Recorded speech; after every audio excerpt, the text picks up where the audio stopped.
साल था 1280 का, जब पश्चिमी अफ्रीका के एक देश माली में एक बच्चे का जन्म होता है।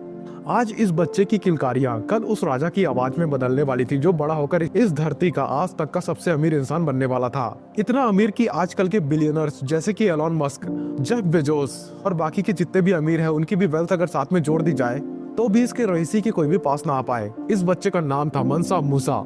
माली में मंसा इस शब्द का मतलब होता है सुल्तान यानी कि बादशाह, और ये बच्चा मूसा माली का मंसा बनने वाला था, क्योंकि कुछ लोगों का ऐसा कहना था कि मूसा माली के शाही घराने का असली वंशज था, यानी कि माली के बादशाह फगाले का बेटा, और इसी वजह से वही शाही गद्दी का असली हकदार होने वाला था। लेकिन यहाँ पर एक और थ्योरी आती है कि मूसा असल में माली के नवे सुल्तान अबू बकरी कीता का एक भरोसेमंद मंत्री था, और इसी वजह से उसको राजगद्दी दी गई थी। अब यहाँ पर सच क्या है इसके बारे में एग्जैक्टली कोई नहीं जानता, यानी कि इसके बारे में कोई नहीं बता सकता।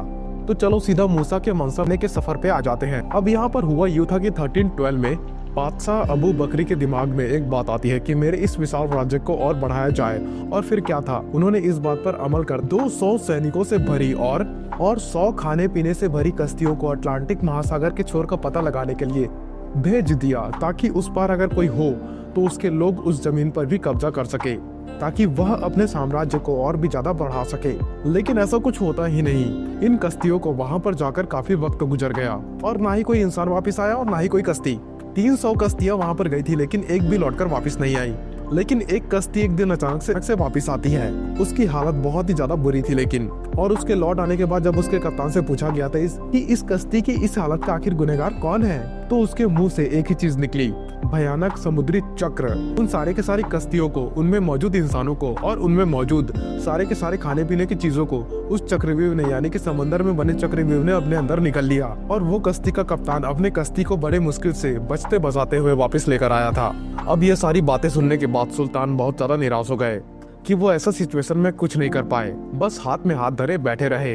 लेकिन इस हादसे के बाद भी वो अपने निर्णय पर बिल्कुल अटल थे कि समुद्र के उस पार जाकर उन्हें कब्जा करना ही करना था, और इसलिए इस बार खुद उन्होंने उस पार जाने का फैसला ले लिया। लेकिन जाने से पहले सुल्तान ने मूसा को एक बहुत ही इम्पोर्टेंट जिम्मेदारी सौंप दी, और ये जिम्मेदारी थी पूरे माली के शासक को संभालने की, वो भी पूरी तरीके से एक राजा के अधिकारों के साथ।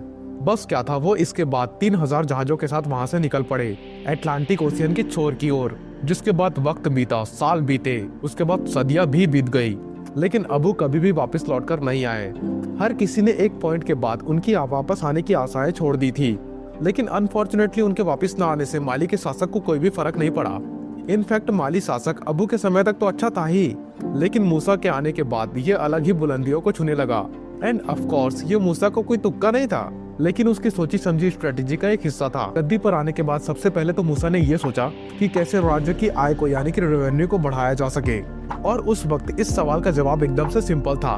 दो सबसे अहम चीजें, सोना और नमक, यानी कि इन दोनों चीजों को अपने अंडर कर लो और फिर उन्हें बेचकर पैसे आते रहेंगे। और यह करने के लिए उन्होंने ऐसे राज्यों पर हमला करना शुरू कर दिया जिनके सोने और नमक की खदान थी, जैसे कि बम्बुक गोल्ड माइन, जो तब भी सोना दिया करती थी और आज भी सोना दिया करती है। इसके साथ ही इज्जिल, ओविल और तगाजा, जहाँ से नमक निकला करता है। अब यहाँ पर जाहिर सी बात है, मिनरल्स का मिलना यानी कि पैसा। ऑब्वियसली अगर राज्य में पैसा आएगा तो राज्य के शाही खजाने की कीमत और भी ज्यादा बढ़ जाएगी, और शाही खजाने में बढ़ोतरी से राज्य और राजा दोनों के दोनों और भी ज्यादा अमीर बन जाएंगे और आगे चलकर फलेंगे और फूलेंगे। और ऐसा सेम टू सेम हुआ भी। इन सारे आक्रमणों के बाद माली साम्राज्य इतना ज्यादा बड़ा हो गया कि पूरब से पश्चिम तक माली की सीमाएं अटलांटिक ओशियन से नीगर नदी तक पूरी की पूरी फैल गई, और उत्तर से दक्षिण तक यही सीमाएं सब सहारा से लेकर फॉरेस्ट ऑफ इक्वेटोरियल अफ्रीका तक पहुंच गए, यानी कि वहां तक फैल गए। अब उस समय इस तरीके से अमीर बनना शायद तक सही भी था, क्योंकि उस समय के राजा महाराजा जितने भी थे उनकी आइडियोलॉजी लगभग यहीं तक सीमित रहती थी। लेकिन आज की अगर बात की जाए तो हम एग्जैक्टली वैसा नहीं कर सकते, क्योंकि आज के मॉडर्न समय में बहुत सारी चीजें सिविलाइज्ड हो चुकी हैं। और अगर सच में आपको उस समय जैसा राज करना है तो आपको एक कैपिटलिस्ट किंग बनना पड़ेगा, यानी कि कोई ऐसा प्रोडक्ट बेचो जिसकी जरूरत सबको हो, यानी कि वो प्रोडक्ट सबके जीवन की एक पर्टिकुलर प्रॉब्लम को सॉल्व करे। मूसा को अपने राज्य को ऊंचाइयों में पहुंचाने में एक और चीज मदद कर रही थी उनकी, और वो था उसका धर्म इस्लाम। राजा की ज्यादातर जनता इस्लामिक थी और इसकी उन्हें मूसा के राज्य से कोई भी आपत्ति नहीं थी। लेकिन मूसा के राज्य में ऐसे भी कुछ कबीले थे जो कि इस्लाम में नहीं माना करते थे, और उन्हीं कबीले में से एक था बम्बुक माइनर्स। उन्होंने मंसा के धर्म इस्लाम के खिलाफ विद्रोह कर दिया क्योंकि उन्हें उनका धर्म खतरे में लगने लगा था। लेकिन मनसा की इतनी विशाल सेना के आगे कोई ना टिकने वाला था, और ऐसा सेम टू सेम हुआ भी। लेकिन मनसा मूसा ने अपनी सेना की मदद से इस विद्रोह के ऊपर पूरी तरीके से काबू पा लिया। लेकिन मूसा ने क्या किया, उनको मारा नहीं। उसने झट से ये बात समझ ली कि अगर उसे शासन बनाए रखना है तो उसको बाकी के धर्मों को भी साथ लेकर चलना होगा। इसीलिए माली साम्राज्य का स्टेट रिलीजन इस्लाम ही था, लेकिन कुरान के रूल्स वहाँ पर एलिजिबल नहीं थे। इसे आसान शब्दों में अगर समझा जाए तो माली राज्य इस्लाम होने के बावजूद भी वो लोग वहाँ पर सारे धर्मों को प्रैक्टिस करने की लोगों को छूट देते हैं। यानी कि उसके राज्य के सभी लोग उसके साथ थे, लेकिन सिर्फ उसके राज्य के नहीं, आसपास के नेबरिंग राज्य के भी लोग, क्योंकि उस वक्त सारे के सारे इस्लामिक राज्य एक दूसरे को अपना एलाई मानते थे। माली के राज्य के आसपास तब भी अब भी इस्लामिक कंट्रीज अवेलेबल है, इसलिए माली राज्य को दूसरे राज्यों से कभी भी हमले की चिंता नहीं रहती थी। अब सीधी सी बात है, अगर किसी भी राज्य में बाहरी हमले का खतरा अगर हट जाता है तो वो अपने राज्य की रेवेन्यू पर ज्यादा ध्यान देता है, और मनसा मूसा ने भी एग्जैक्टली यही किया। वो अपने देश की अर्थव्यवस्था को आसमान की ऊंचाइयों पर ले गया, और वो भी मात्र दो चीजों की मदद से, पहला टैक्स लगाकर और दूसरा ट्रिब्यूट लेकर। माली साम्राज्य की रईसी और इतना बड़ा व्यापार सिर्फ तीन मुख्य चीजों की वजह से था, सोना, नमक और कोला, जो कि एक फल के रूप में दिखता है। सोने की कीमत और मांग माली साम्राज्य में तब भी और आज भी सेम है। इनफैक्ट आज माली अफ्रीका का 4th लार्जेस्ट और वर्ल्ड का 13 लार्जेस्ट गोल्ड प्रोड्यूसर है, और माली उस समय भी मिडल ईस्ट और यूरोप से ज्यादा सोना बना रहा था। लेकिन यहाँ पर यह नहीं समझना कि इसी वजह से मूसा इतना अमीर था, ऐसा बिल्कुल भी तुम लोग मत समझना। माली में मौजूद कोई भी सोना की खदान मूसा या फिर माली शासन की कमी नहीं थी। तो यहाँ पर सवाल ये आता है कि मनसा मूसा को इतना ज्यादा फायदा आखिर मिलता कहाँ से था।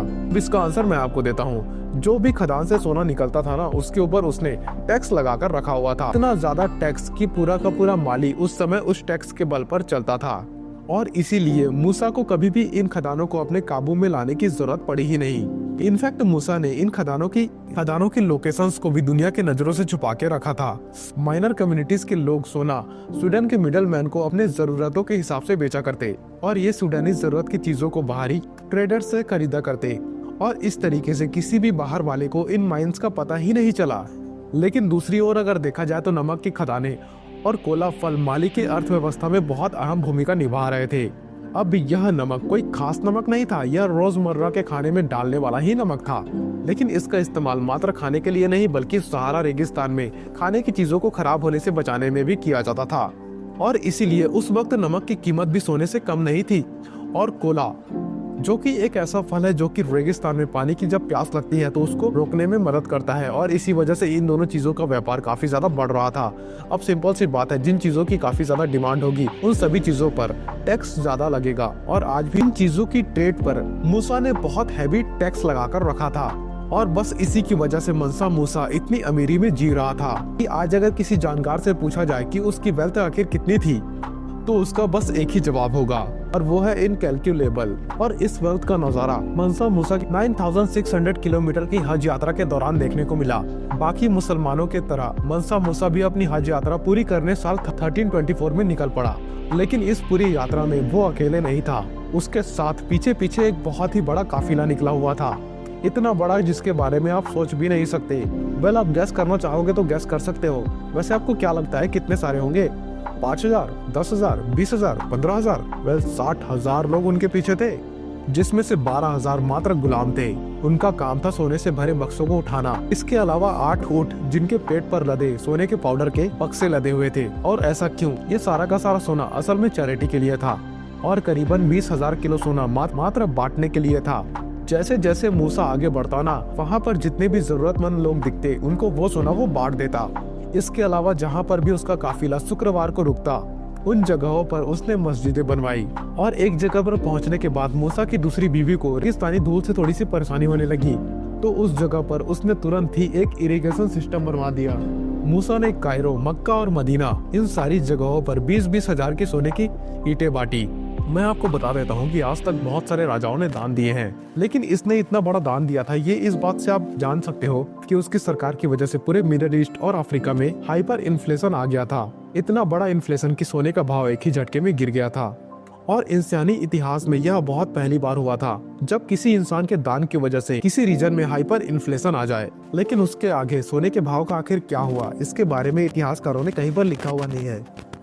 लेकिन इतनी सारी हरकतों के बावजूद भी, मतलब इतना बार दानवीर करण बनने के बावजूद भी, माली साम्राज्य एकदम से ऊपर में नहीं रहा हमेशा के लिए।